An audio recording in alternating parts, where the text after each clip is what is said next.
कैंची धाम का इतिहास। सनातन परंपरा की दृष्टि से उत्तराखंड की पावन भूमि, देवभूमि, जहां हर नदी एक मंत्र है और हर पर्वत एक ध्यानस्थ ऋषि। इसी भूमि में नैनीताल से लगभग 20 किलोमीटर दूर कोसी नदी की शांत घाटी में स्थित है कैंची धाम। यह केवल एक आश्रम नहीं, बल्कि भक्ति, सेवा और समाधि का वह संगम है जहां भक्त अपने भीतर के ईश्वर से साक्षात्कार करता है। अध्याय 8। भूमि का वैदिक संबंध। कैंची धाम की यह भूमि प्राचीन काल में कौशिकी तीर्थ क्षेत्र कही जाती थी। यहाँ बहने वाली कोसी नदी कौशिकी का उल्लेख देवी भागवत पुराण में मिलता है। यह वह स्थल था जहाँ ऋषि विश्वामित्र ने अपनी बहन कौशिकी देवी की साधना का यज्ञ किया था। यह पूरी घाटी ऋषियों की तपोभूमि रही है। कपिल, व्यास और अगस्त्य जैसे मुनियों ने यहीं दीर्घ काल तक ध्यान किया था। इसी कारण इसे सिद्ध भूमि कहा गया, जहां साधक को शीघ्र सिद्धि की प्राप्ति होती है। अध्याय 2। कैंची नाम का गूढ़ अर्थ। कैंची शब्द इस स्थल की भौगोलिक संरचना से उत्पन्न हुआ है। दो पर्वत एक दूसरे को ऐसे काटते हैं जैसे कैंची के दो पंख। इनका यह संगम दर्शाता है शिव वी शक्ति का संतुलन, स्थिरता और प्रवाह का मिलन। यह क्षेत्र ऊर्जा और शांति दोनों का केंद्र है, इसलिए इसे कैंची धाम कहा गया, अर्थात वह स्थान जहां शक्ति और भक्ति एक साथ निवास करती हैं। अध्याय 3। नीम करौली बाबा का दिव्य जन्म। नीम करौली बाबा, जिनका असली नाम लक्ष्मण दास शर्मा था, सन 1900 के आसपास अकबरपुर, उत्तर प्रदेश में जन्मे। किशोर अवस्था में ही उनमें वैराग्य की भावना जागी।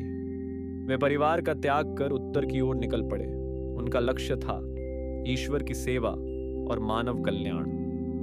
उन्होंने अनेक वर्षों तक हिमालय, नैनीताल और नेपाल के पहाड़ों में तपस्या की। उनकी साधना का आधार था हनुमान भक्ति। वे कहा करते थे, जहां हनुमान है वहां सब संभव है। अध्याय 4। कैंची धाम की स्थापना। सन 1962 में बाबा नीम करौली को यह भूमि स्वयं आकर्षित कर लाई। यह वही घाटी थी जहां कोसी नदी दो पर्वतों के बीच से बहती है। उन्होंने ध्यान करते हुए कहा, यह भूमि पवित्र है, यहां भक्ति की ज्योति पुनः प्रज्वलित होगी। सन 1964 में यहां हनुमान मंदिर और एक छोटा आश्रम बनाया गया। उसी वर्ष 15 जून को इस धाम की स्थापना का प्रथम उत्सव मनाया गया, जो आज तक हर वर्ष लाखों श्रद्धालुओं द्वारा उसी दिव्यता से मनाया जाता है। अध्याय 5। हनुमान भक्ति का पुनर्जागरण। बाबा नीम करौली हनुमान जी को भक्ति के जीवंत प्रतीक मानते थे। वे कहते थे, हनुमान केवल शक्ति नहीं है, वे प्रेम का रूप है। जो सेवा करता है वही हनुमान के समीप पहुंचता है। धाम में स्थापित हनुमान प्रतिमा उसी ऊर्जा की अभिव्यक्ति है। यहां हर भक्त केवल दर्शन नहीं करता, बल्कि भीतर से सेवक बनकर लौटता है। अध्याय 6। चमत्कार और लोक विश्वास। नीम करौली बाबा के जीवन में अनेक दिव्य घटनाएं घटी। कहा जाता है कि एक बार रेल इंजन बिना रुके आगे बढ़ रहा था। बाबा ने संकेत किया, रुक जा, और इंजन उसी क्षण रुक गया। तभी से लोग उन्हें नीम करौली बाबा कहने लगे। एक भक्त के गांव में आग लगी। बाबा ने मुस्कुराकर कहा, अब सब ठीक है, और कुछ ही क्षणों में वर्षा हुई। पूरा गांव सुरक्षित बच गया। अनेक लोगों ने बाबा को स्वप्न में दर्शन देते हुए देखा जब वे संकट में थे। इसीलिए भक्त कहते हैं, बाबा शरीर छोड़ चुके हैं, पर कृपा अब भी चलती है। अध्याय 7। सेवा ही साधना। बाबा का मुख्य उपदेश था, भक्ति का अर्थ मंदिर में समय बिताना नहीं, बल्कि किसी भूखे को अन्न देना है। धाम में आज भी प्रतिदिन अन्न क्षेत्र चलता है, जहां आने वाला हर व्यक्ति निशुल्क प्रसाद पाता है। बाबा का आदेश था, धाम में कोई भूखा नहीं रहना चाहिए, यही मेरी पूजा है। यह परंपरा आज भी बिना रुके चल रही है। यही कैंची धाम की आत्मा है। अध्याय 8, समाधि और दिव्य उपस्थिति। सन 1973 में बाबा ने वृंदावन में अपना शरीर त्याग दिया, पर भक्त मानते हैं कि उन्होंने केवल शरीर बदला, चेतना नहीं। आज भी धाम में जब आरती होती है तो वातावरण में एक मधुर चंदन की सुगंध फैल जाती है। भक्त कहते हैं यह संकेत है कि बाबा आज भी धाम में विद्यमान है। उनकी समाधि के पास बैठने से मन स्वतः मौन और स्थिर हो जाता है। अध्याय 9, विश्व भर में आस्था का प्रसार। कैंची धाम आज केवल भारत का नहीं, पूरे विश्व का आध्यात्मिक केंद्र बन चुका है। अमेरिका, जापान, जर्मनी और इंग्लैंड से लोग यहाँ खाते हैं। एप्पल के संस्थापक स्टीव जॉब्स और फेसबुक के मार्क जकरबर्ग दोनों ने यहाँ ध्यान किया और कहा, यह स्थान मन को दिशा देता है। परंतु सनातन दृष्टि कहती है, धाम में आकर कुछ पाना नहीं, स्वयं को पहचानना ही सच्चा लाभ है। अध्याय 10, कैंची धाम के सनातन तत्व।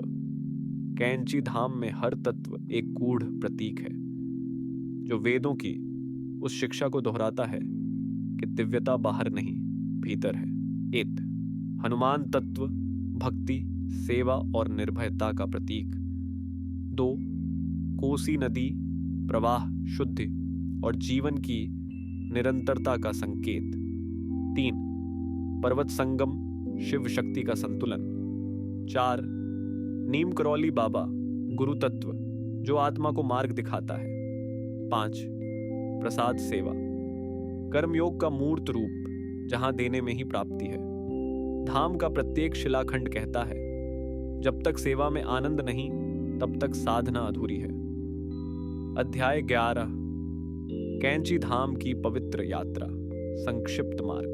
कैंची धाम की यात्रा स्वयं एक तीर्थ है। यह केवल पहुंचने का साधन नहीं, भक्ति का आह्वान है।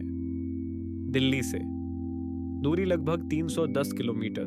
मार्ग: दिल्ली, मुरादाबाद, रुद्रपुर, हल्द्वानी, भोपाली, कैंची धाम। काठगोदाम स्टेशन से धाम तक लगभग 38 किलोमीटर टैक्सी मार्ग। लखनऊ, उत्तर प्रदेश से लखनऊ, बरेली, हल्द्वानी, भोपाली, कैंची धाम। दूरी लगभग 380 किलोमीटर। हरियाणा सा पंजाब से चंडीगढ़, कालाधुंगी से नैनीताल, भोपाली, कैंची धाम। दूरी लगभग 420 किलोमीटर। राजस्थान से जयपुर, दिल्ली, मुरादाबाद, हल्द्वानी, कैंची धाम। दूरी लगभग 600 किलोमीटर। उत्तराखंड के भीतर नैनीताल से केवल 20 किलोमीटर। निकटतम स्टेशन काठगोदाम 38 किमी। निकटतम हवाई अड्डा पंतनगर 65 किमी। यह यात्रा हमें सिखाती है, धाम तक पहुंचने से पहले यदि मन से अहंकार का बोझ उतार दो तो बाबा स्वयं तुम्हारे भीतर उतर आते हैं। कहानी के स्रोत, सनातन प्रमाण और परंपरा। हमारी यह कथा केवल आस्था का स्वर नहीं, बल्कि प्रमाण और इतिहास की धारा से जुड़ी सच्चाई है। प्रमुख स्रोत: 1, नीम करौली बाबा चरितामृत, उनके जीवन और लीलाओं का मौखिक ग्रंथ। 2, हनुमान चालीसा एवं रामचरितमानस, जिनसे उनकी साधना को प्रेरणा मिली। 3, देवी भागवत पुराण, अष्टम स्कंध, कोसी नदी के कौशिकी रूप का उल्लेख। 4, नैनीताल क्षेत्र के स्थानीय पुरोहित और साधक परंपरा के वृतांत। 5, आश्रम के वर्तमान अभिलेख एवं जीवित भक्तों के अनुभव। यह कथा केवल इतिहास नहीं, चेतना की पुकार है, जहां नीम करौली बाबा आज भी मौन होकर कहते हैं, जो सेवा करता है वही साधना करता है, जो प्रेम बांटता है वही ईश्वर को पाता है। यदि तुम्हें यह कथा हृदय को छू गई हो तो ऐसे ही और प्रामाणिक आध्यात्मिक और ऐतिहासिक प्रसंगों को जानने के लिए हमारे चैनल ओपन आई विथ माही को सब्सक्राइब करें। हर कथा के साथ हम तुम्हें लेकर चलेंगे उन स्थानों तक जहां श्रद्धा इतिहास से मिलती है और आस्था सत्य बन जाती है। धन्यवाद और जय श्री हनुमान।